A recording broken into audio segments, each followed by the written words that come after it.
We've all heard of private investigators and people going undercover to get to the truth. Tonight, our Andrea Isom reintroduces us to Ned Timmons, a security specialist and former FBI agent whose secret life brought him face to face with some of the world's most notorious criminals.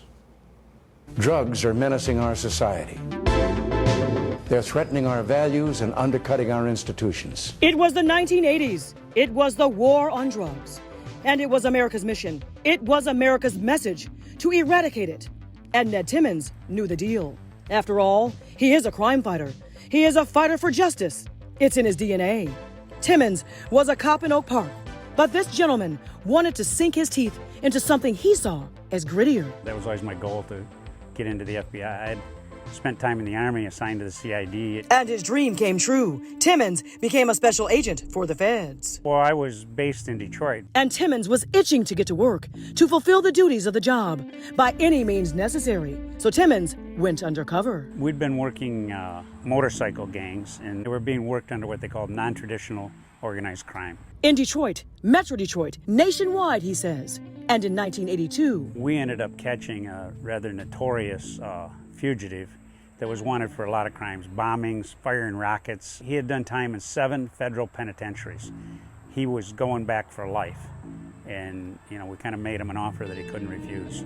That guy became a confidential informant, and inform he did. Repeatedly, I was told, well, there's something out there bigger than you even know. And finally, we developed one source that was connected to the operation in the Cayman Islands. When he started cooperating, we identified over 200 airplane loads of drugs that came in here, cocaine and marijuana, shiploads, anywhere from 60,000 pounds to 150 to 300,000 pounds, that all were tractor-trailered here and stored in a warehouse on 8 Mile. Where the FBI set up round-the-clock surveillance at this apartment complex in Southfield. All started here. They came here nonstop from Columbia to Antrim County Airport. It was a massive organization. All these things started to connect, where it came to the point that I had to go to my bosses and say, hey, there's something big here and there's something to it. That meant Timmons had to go even deeper undercover. The one source we had agreed to take me into the Cayman Islands and meet the top guy. Now that source was sketchy,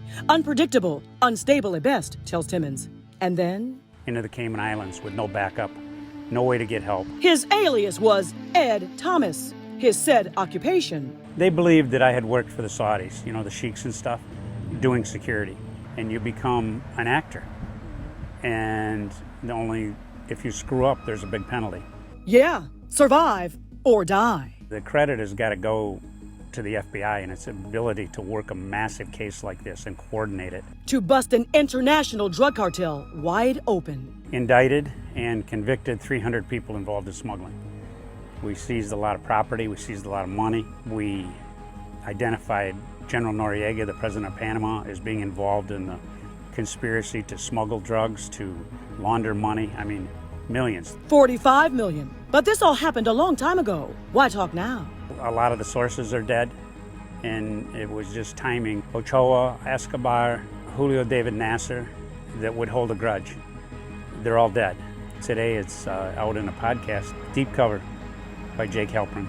He would go on to live his double life for years and eventually uncover a vast criminal conspiracy. Most of the smugglers at the top that I arrested or was instrumental in still stay in contact with me. Why do you think that is? I don't know. I can't get rid of them. They just bonded with me. Even though they know what you were really doing. Now they do, yeah. So consider this a dive into an incredible story. Oh, but Deep Cover goes even deeper in the podcast. More details, more names, more crimes, more intrigue. For a link to that podcast, go to our website, WXYZ.com. I'm Andrea Isom, 7 Action News.